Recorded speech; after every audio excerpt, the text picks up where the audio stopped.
प्रेम से बोलो श्री कृष्ण भगवान की जय, भोलेनाथ भंडारी की जय। एक बार बोल दो ना राधे राधे। प्यारे मित्रों, भक्तों, माता और बहनों, बच्चों, आज 18वां अध्याय शुरू होने जा रहा है। पिछले अध्याय में हमने आपको जो प्रसंग सुनाया था उसकी 2 लाइनें आपको याद दिला दूं। इतनी लंबी आयु में तो पूरा युग समाप्त हो जाएगा। इतनी लंबी यात्रा 84 लाख जूनी भुगतने के बाद आपकी शरणागत प्राप्त होगी। मुझ पे और भटकते हुए प्राणों पर कृपा करो, कृपा करो। यहाँ तक हमने पिछले धारावाहिक में आपको ज्ञान प्रदान किया था। अब इसके आगे का अध्याय शुरू होता है। कृपया ध्यान से इस अमृत वाणी को ग्रहण कीजिए।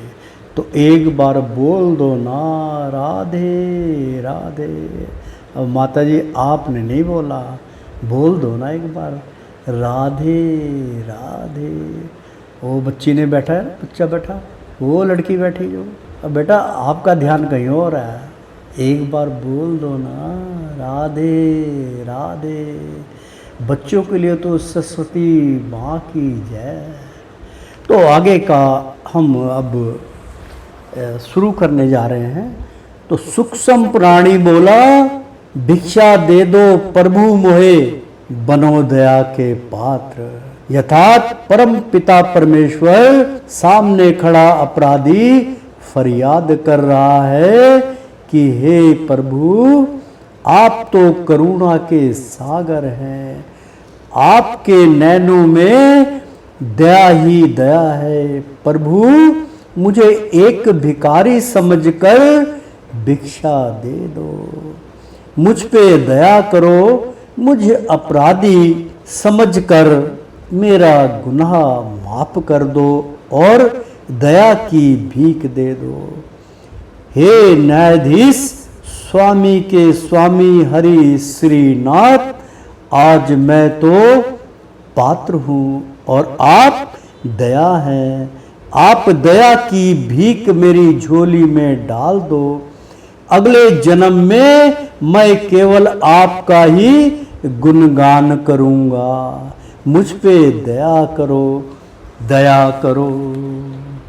भगवान सूक्ष्म प्राणी की फरियाद सुनकर बोले, हरि उवाच, जो भी मृत्यु लोक में जाता है और आता है, यानी युगों युगों तक देह बदल बदल कर मृत्यु लोक में आता है, फिर चला जाता है, यानी कि जीवन और मृत्यु के सत्य को जान नहीं पाता। जीवन और मृत्यु का एक ही सत्य है, वो ये कि मृत्यु और जीवन काल ही मनुष्य के सबसे बड़े दुखदाई होते हैं। वो जो पीड़ा सहन कर कर के एक दिन देह का त्याग कर देता है और अंत में ईश्वर की शरणगत प्राप्त कर कर्म फल सुनकर जैसे सूक्ष्म प्राणी तुम भी गिड़गिड़ा रहे हो। यानी कि भगवान श्री कृष्ण ने कहा, क्या कहा, मैं क्योंकि बहुत अच्छा प्रसंग है, कृपया ध्यान से सुनिएगा कि भगवान श्री कृष्ण कहने लगे, मृत्यु के सत्य को जान नहीं पाता। जीवन और मृत्यु का एक ही कारण है, बड़े दुखदाई होते हैं। जो पीड़ा सहन करके एक दिन देह का त्याग कर देता है और अंत में ईश्वर की शरणागत प्राप्त करने की चेष्टा करता है। कर्म फल सुनकर जैसे सूक्ष्म प्राणी तुम गिड़गिड़ा रहे हो, वैसे प्रत्येक आत्मा प्रभु के समक्ष आकर दया की भीख मांगती है और दया की भीख भी नहीं मिलती। सूक्ष्म प्राणी बोला, वो क्यों प्रभु? क्योंकि स्पष्ट रूप से प्रत्येक प्राणी को परमात्मा ने कहा जिस प्रकार द्वापर युग के अंदर मैं भगवान श्री कृष्ण स्वरूप बड़े प्रेम से आपके साथ कीड़ा करता रहा, आपके साथ खेलता रहा, परंतु आप मुझे समझ नहीं पाए। अंत में संकटों का, दुखों का और राक्षसों का, राक्षसी प्रवृत्ति के लोगों का हनन करना मेरे लिए परम आवश्यकता पड़ गई और मैंने मामा कंस को रिश्ते में भगवान श्री कृष्ण के कंस जो थे वो मामा लगते थे और कंस को बहुत समझाया, लेकिन कंस जो है वो अपनी प्रबलता के कारण भगवान से टक्कर लेने लगा, विष्णु के नाम से भी विष पीने लगा। तो भगवान ने एक बारी, दो बारी, कितने वर्ष तक समझाते रहे कि हे मूर्ख प्राणी, अभी भी तू मेरी शरणागति में आ जाए। तो उनका मजाक उड़ाते थे, गुरुओं का भी वो तिरस्कार करता था। और एक समय की बात है, नारद मुनि जब समझाने के लिए कि भाई मृत्यु के भय के कारण तुम बहुत भयभीत हो कंस, तो नारद जी बोले नारायण नारायण। नारद ने भगवान का संदेश लेकर कंस को कहा, हे कंस राजा, तुम भगवान श्री कृष्ण विष्णु नारायण की शरणागत में आ जाओ, भगवान तुम्हें क्षमा कर देंगे। परंतु वो और भी अनप शनप बोलने लगा और मदिरापान वो कर रहे थे, क्योंकि ऐसा नहीं कि जो आज की मदिरा है और उस युग की मदिरा में अंतर था। वो मदिरा पान जो है वो सोम रस हुआ करता था, वो फल फ्रूट के जूस को ही वो अपना उसको मदिरा पान कहते थे और उसमें फ्रूट खाते थे वो। तो उसके मित्रगण भी बैठे थे और वो उसको देख के नारद जी को उठे भी नहीं। नारद जी क्रोधित हो गए कि जाओ हम जा रहे हैं, तिरस्कार किया उनका और वो उनको जो भी कुछ अच्छा बुरा कहना था समझा के वो अंतर ध्यान हुए। भगवान इस प्रकार से कई बार स्वयं आके उसको डराने की कोशिश करी, लेकिन वो मानता नहीं था। अंत में जब भगवान का समय आया, जब मृत्यु निकटम आ गई, जब उसके बल छल कपट ईर्षा बैर भाव सब समाप्त होने लगे, तो भगवान ने दया नहीं करी, भगवान दया के पात्र नहीं बने और उन्होंने उनका प्राण अंत कर दिया। तो आप भगवान से कर्म करने के बाद क्षमा याचना मत कीजिए। भगवान आपको केवल 100 बार क्षमा याचना करेंगे, परंतु 100 से ऊपर पहुंच गए तो आपको कोई नहीं बचाने वाला। इसलिए जीवन काल में रह के प्रभु को मत भूलिए, उनका नाम स्मरण कीजिए। इसलिए सूक्ष्म प्राणी बोला, वो कैसे प्रभु? प्रभु बोले, वो यूं कि मैं ही सत्य हूं, जो असत्य नहीं होता है इस भूगोल में मेरा ही नाम मिथ्या नहीं जाता। केवल एक मेरा ही नाम सत्य है जो मिथ्या कभी नहीं जाएगा, चाहे वो प्राणी असत्य के साथ जुड़ा हो और चाहे वो सत्य के साथ जुड़ा। क्योंकि मैं सब कुछ छोड़कर केवल सत्य हूं और सत्य का कोई स्वरूप नहीं होता, वो तो प्रकाश नुमा फैला हुआ होता है, जिसकी गिनती गणना आप प्राणी नहीं कर सकते, वो असत्य नहीं होता। यानी कि भगवान ने कहा केवल मेरा एक नाम ऐसा है जो असत्य नहीं होता, इस भगोल में मेरा ही नाम मिथ्या नहीं जाता, बाकी सब नाशवान है। जीवन और मृत्यु दोनों नाशवान है, इसलिए ना तो जीवन सत्य है ना ही मृत्यु सत्य है। आप लोग बड़े सहज ही कह देते हैं, क्या किसी की मृत्यु के पश्चात ही आपको वो सत्य याद आता है कि राम नाम सत्य है? उससे पहले तो आप सुमरन नहीं करते हो। जब किसी की अर्थी जाती है तो राम नाम सत्य है, हरे राम राम राम करके चले जाते हो आप, हैं? तो भगवान कहते हैं ये जो शमशान भूमि के अंदर लिखा होता है कि मृत्यु ही सत्य है, बिल्कुल मिथ्या है। मृत्यु सत्य नहीं है। मृत्यु तो एक नाशवान वस्तु है। जैसे जो वस्तु सड़ जाती है हम उसका इस्तेमाल नहीं करते, इसी प्रकार से जो स्थूल देह है वो बिल्कुल ऐसी स्थिति में हो जाती है कि फटाफट इसको ले जाओ, अगर सड़ गई तो बदबू मारेगी। लोग उससे नफरत करते हैं। इसलिए प्यारे मित्रों, भगवान श्री कृष्ण कहते हैं अपनी कल्पना से दूर जाओ। ना जीवन सत्य है ना ही मृत्यु सत्य है। सत्य तो केवल मैं हूं, और वो इसलिए कि मैं सब में हूं परंतु मुझ में कोई नहीं। भगवान कहते हैं वो सत्य इसलिए कि सत्य ते केवल मैं हूं, और वो इसलिए कि मैं सब में हूं। मैं सब में प्रकाश स्वरूप विराजमान हूं। मेरा प्रतिबिंब प्रति एक प्राणी के अंदर मिलेगा, चाहे वो कीट पतंगा हो, चाहे वो पक्षी हो, चाहे वो जानवर हो। सब प्राणियों में मैं विराजमान रहता हूं। मैं सब में हूं परंतु मुझ में कोई नहीं। इस संसार में सबसे बड़ा नाम है वो ही मैं हूं, क्योंकि नाम अजय अमर है, ना मरता है और ना जीता है। सूक्ष्म प्राणी बोला तो महाराज आप दया के पात्र, करुणा के सागर हैं। अब मैं इस संसार यानी जीवन मृत्यु के इस लोक में नहीं जाना चाहता हूं, तो मुझे जबरन क्यों दुखों में धकेल रहे हो? बड़ा अच्छा प्रश्न किया आप सब लोगों ने। सूक्ष्म प्राणी कहने लगा अब मैं इस संसार यानी जीवन मृत्यु, क्योंकि वो इसलिए उसने प्रश्न किया कि उसको मृत्यु के पश्चात जब प्रभु का सामना करना पड़ा तो भगवान के सामने तो केवल सत्य का ही मोल होता है, असत्य की कोई गणना नहीं होती।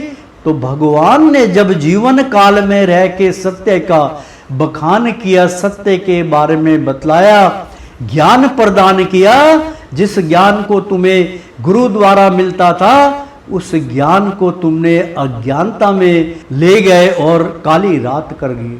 अज्ञानता के वश में तुम्हारे दोनों मन जो जी में आया वो करते रहे और भगवान को भूल गए। भगवान को याद भी किया तो अपने स्वार्थ के लिए, निस्वार्थ भाव से भगवान को तुमने कभी नहीं याद किया। तो प्रेम से बोलो श्री कृष्ण भगवान की जय। तो सूक्ष्म प्राणी बोला वो महाराज आप दया के पात्र, करुणा के सागर हैं। अब मैं इस संसार यानी जीवन मृत्यु के इस लोक में नहीं जाना चाहता हूं, क्योंकि मैं सत्य को जान चुका हूं कि सत्य क्या है, इस मृत्यु लोक में क्या है। तो प्रभु मैं इस सत्य को जान चुका हूं, इसलिए मैं इस संसार में, इस मृत्यु लोक में नहीं जाना चाहता। तो मुझे जबरन क्यों दुखों में धकेल रहे हो? प्रभु बोले हे सूक्ष्म प्राणी तुम सचमुच बड़े ही भोले हो। भगवान बोले अरे मित्रों, भक्तों, तुम कितने भोले हो, बड़े भोले हो। तुम्हारा जीवन काल मेरे हाथों में नहीं है।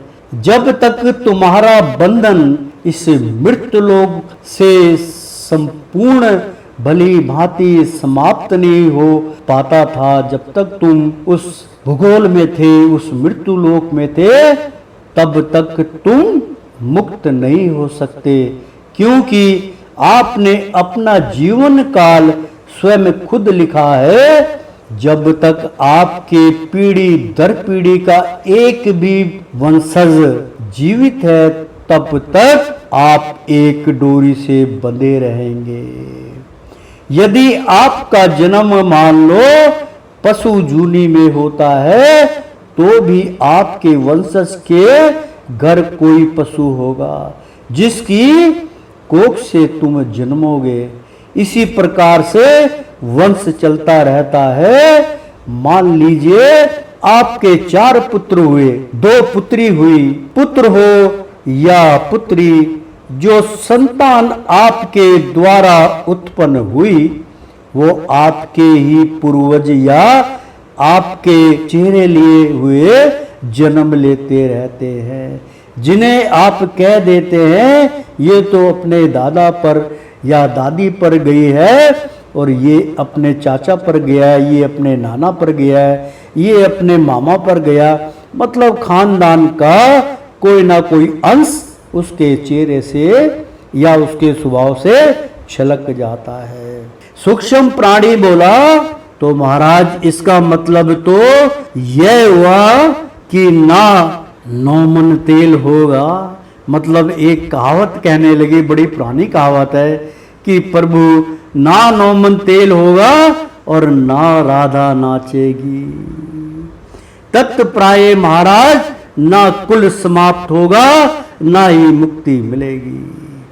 उसका कारण बड़े प्रेम से भगवान श्री कृष्ण ने समझाया। यथार्थ मैं आपको उसका 2-3 प्रकार से उदाहरण दूंगा ताकि आपको संपूर्ण ज्ञान की प्राप्ति हो जाए कि आखिरकार इस संसार के चालन पालन का रहस्य क्या है। मित्रों, रहस्य कुछ भी नहीं है। ये पीढ़ी दर पीढ़ी कैसे चलती है। मान लीजिए आपके पिता, उनकी माता और राम यानी कि त्रेता युग से श्राद्ध की प्रथा चल रही है। इस बात को आप भली भांति जानते हैं। श्राद्ध की जो प्रथा चली आ रही है वो त्रेता युग से चली आ रही है कि माता पिता का श्राद्ध बहुत जरूरी है। उनकी आत्मा को शांति मिलती है और उनको जूनी प्राप्त करने में सहायक होती है। वो इस संसार के, लेकिन इसमें भी प्रभु ने एक जगह आप लोगों को बड़ा ज्ञान प्रदान किया है। वो बिगर समझाए आपके समझ में नहीं आएगा, इसलिए मैं उसको समझाना चाहता हूँ। भगवान जब खाता खोलते हैं, आपके नाम की चिट्ठी लिखी जाती है कि आपने संसार में जाके क्या क्या करना है ताकि आप कर मुक्त हो जाए, उसकी विद्या भी बतलाई जाती है। तो भगवान ने कहा कि जब आप इस संसार में जाओगे तो किसके द्वार पे जाओगे। जो 15 दिन का समय होता है उसमें, क्योंकि पिछले एपिसोड में मैं ये समझाने की पूरी कोशिश करता हूँ कि पितर पक्ष होता है तो पितर जरूर आते हैं, और पितरों को सबसे बड़ी बात ये होती है कि उनको पानी देना बहुत जरूरी होता है। क्योंकि जिस लोक से वो पितर लोक से आते हैं तो यहाँ आने के बाद उनका आगमन जो है इस मृत लोक में पड़ जाता है, और फिर उनका इस मृत लोक में ही प्यास भी लगती है, भूख भी लगती है, सब कुछ लगता है उनको। और फिर अपने स्वाद के लिए अपने प्रसन्न का भोजन यदि आप उनको दे देते हैं तो आपकी मनोकामना वो पूर्ण करते, आशीर्वाद दे के चाहे 15 दिन में किसी दिन भी चले जाए। 15 दिन के काल में मंदिरों के कपाट बंद हो जाते हैं, पूजा अर्चना बंद हो जाती है, भगवान का आगमन समाप्त हो जाता है। ऊपर से परमात्मा की कृपा होती है। उनके बताए हुए मार्ग पे ये पूर्वजों की जो शक्तियां हैं ये इस संसार में अपने अपने परिजनों को देखती हैं, और जब उनका विधि विधान के अनुसार जब उनका श्राद्ध किया जाता है तो वो अति प्रसन्न हो जाते हैं। उनको मतलब तरह तरह के भोजन, जितने प्रकार के, वैसे तो प्रथा ये है, आजकल तो लोग मंदिर में जाते, पंडित को बुलाते, खीर पूड़ी हलवा बनाया, चलो जी हो गया श्राद्ध। बिल्कुल गलत। उनको प्रसन्नता प्राप्त नहीं होती। उसमें आप इस बात का ध्यान कीजिए कि जो उनका पुत्र है उसको ज्ञात होना चाहिए कि मेरे माता पिता सबसे ज्यादा किस चीज को पसंद करते थे, क्या क्या वो खाते थे। इसलिए मिलवा दाल बना लीजिए, अलग अलग दाल ना बनाइए, तो सब प्रकार की दालें उसमें आ जाती हैं जो प्रति एक प्राणी सेवन करता है। कुछ सब्जियां बना लीजिए, जो जो वो पकोड़े खाते थे पकोड़े बनाइए, चिल्ला बनाइए, मीठी रोटी बनाइए, दलबड़ी बनाइए, जिसमें मतलब वो चने को उबाल के और वो चने की दाल को उबाल के उसकी रोटी बनाई जाती है, वो बनाइए। जो जो वो खाते थे उनकी सर्व कामना पूर्ण कीजिए, उनकी आत्मा तृप्त हो जाएगी। जल दीजिए, चाय दीजिए और उसके बाद उनको विदा कीजिए। और विदाई के लिए उनको जब ये काम आपका संपूर्ण हो जाए तो पंडित को आप बुलाइए या पंडित के द्वार पे जाइए, उनकी स्त्री मतलब पंडितानी जी और पंडित जी को कपड़े से नवाजिए, कुछ दक्षिणा दीजिए, भोजन पंडित जी को दीजिए। तो वो भोजन और वो जो वस्त्र उनको दिए वो पितरों को अर्पण हो जाते हैं। तो प्रेम से बोलो श्री कृष्ण भगवान की जय। इसीलिए ये पितृपक्ष जो है वो बहुत महत्वपूर्ण होता है, क्योंकि आपको पता होगा, अगर पता नहीं है तो मैं छोटी सी कथा आपको बतलाता हूँ कि जब कर्ण मृत्यु को प्राप्त हो गया तो कर्ण एक दानी राजा था, यानी कि दानी पुरुष था, और वो दान दिया करता था और वो सोने का दान दिया करता था। तो मित्रों, जब वो ऊपर द्वार पे पहुंचा तो भाई तुम कौन कौन सा दान करके आए हो, माता पिता की सेवा की है ये नहीं की है, वो सब गणना वहां पर होती है। तो जो जो कुछ तुमने दिया होगा वही आपके सामने पेश किया जाएगा। जब वो स्वर्ग लोक में पहुंचे, यानी कि अच्छे लोग की उनकी, क्योंकि वो ज्ञानी भी थे और सूर्य पुत्र भी थे और वो सब जानते थे। तो जब वो वहां पे पहुंचे तो कहने लगे भाई मुझे बड़ी भूख लगी है। कहने लगे भाई कर्ण तुम तो बादशाह आदमी, तुमने बहुत पुण्य किया, तो ठीक है अभी बैठिए हम आपके साथ खाना परोसते हैं। तो वहां पे भी सूक्ष्म प्राणी ने अपनी इच्छा की पूर्ति की ना। तो ये मत सोचिए कि पितर जो है वो आपका भोजन प्राप्त नहीं करेंगे, बिल्कुल गलत है, आपका भोजन प्राप्त करेंगे। आपको कम से कम 3 दिन का उपवास रखना चाहिए। उसके बाद उनका जो समय होता है उनको आमंत्रित करके फिर बुलाइए कि पिता माता जो भी हैं, दादा दादी का जो माता पिता नहीं है तो दादा दादी का होता है, उनका आप उनको बुलाइए, श्राद्ध कीजिए, निमंत्रण दीजिए उनको। ये नहीं कि जी आज के दिन ही उनका श्राद्ध आया है तो आज ही के दिन आप अपना पकवान बना के श्राद्ध कर दिया, वो निरादर होता है, उनका तिरस्कार होता है। इस बात को बहुमूल्य बात है, इस बात को गांठ बांध लीजिए। जब भी आप श्राद्ध करते हैं तो आप जिनके नाम का श्राद्ध करते हैं, ठीक है। अब मान लीजिए एट ए टाइम में, मान लीजिए मेरे बच्चों की शादी है या मेरा कोई खुशखबरी का कोई आपको निमंत्रण देना है और मैं एट ए टाइम आपके पास गया हूँ, मैंने बहाना लगाया भाई साहब मेरे लिए ये हो गया वो हो गया, आप आना, आप स्वीकार नहीं करोगे। स्वीकार इसलिए नहीं करोगे कि उसमें आपका निरादर हुआ है कि यार 4-5 दिन पहले आपको हफ्ता देना चाहिए था। आप एट ए टाइम आ रहे, इसका मतलब आप भूल गए हो, जब याद आ गई तो भागे चले आए। इसी प्रकार से जब पितर पक्ष आता है तो 3 दिन पहले विधि के अनुसार जो भी अच्छा लगे आपको, फूल चढ़ाइए, जल चढ़ाइए, उनको आमंत्रित कीजिए। उसकी विद्या 3 दिन की होती है और उसको मैं नहीं बताना चाहता हूँ क्योंकि सबके विचार अलग अलग होते हैं, कोई किस प्रकार से करता है, कोई किस प्रकार से करता है। लेकिन ये सर्वश्रेष्ठ है कि 3 दिन पहले आप जल रखिए उनके नाम का, उस जल को रोज चढ़ाइए, फूलमाला रखिए, जो भी रखिए, उनको आमंत्रित कर दीजिए कि आप आमंत्रित हैं, इस दिन आपका श्राद्ध है, आप भोजन करने के लिए, सुख शांति प्रदान करने के लिए हमारे द्वार पे आए। तो वो प्रसन्न हो जाते हैं कि भाई मेरे को बुलाया गया है, मैं जा रहा हूँ अपना। और फिर वो आते हैं और आप इस मोह माया के जाल में फंस जाते हैं। वो अपने पुत्र को देखेंगे, अपने नाती को देखेंगे, अपने बच्चों को देखेंगे, और माता पिता अपने बच्चों को, चाहे वो 60 साल के 70 साल के हो गए, लेकिन वो वही 10 साल की आयु के बच्चों के दर्शन करते हैं कि मेरा ये पुत्र है, मेरा ये, मोह माया में फंस जाते हैं। फिर चले जाते हैं पितृलोक और भगवान से आग्रह करते हैं कि हे प्रभु मैं आपका गुणगान करूंगा, आप मुझे इस मृत लोक में आप भेज दीजिए। फंसा मोह माया में और फिर ये भूलोक में आके फंस गया। क्योंकि संसार में किसी भी प्राणी को, बहुत कम प्राणी हैं जिनको इस जीवन मृत्यु के आवागमन से मुक्त होने का मार्ग किसी ने अपनाया हो। बहुत कठिन है, अति दुर्लभ है। नाम लेने से, नाम दान लेने से आप मोक्ष को प्राप्त नहीं होंगे, केवल आपके मन में शांति मिलेगी। मोक्ष का मार्ग जो है वो बहुत कठिन है। तो प्रेम से बोलो श्री कृष्ण भगवान की जय। तो जो कर्ण थे, तो कर्ण के सामने जो है बड़े बड़े थाल आ गए और उनकी जो है सामने उन थाल को रख दिया गया, लीजिए साहब खाइए। उसने जब उसके ऊपर से आंचल हटाया, जब आंचल हटा के दे, क्योंकि भोजन कभी भी किसी को देने जाए आप तो उसको ढक के दिया जाता है इसलिए, और उसको यदि आप भोजन करते हैं तो एक बात अगर आप अपना लें तो आप जीवन काल में आपकी पीढ़ी दर पीढ़ी आपके द्वार में, आपके घर के अंदर अन्न की कमी नहीं होगी।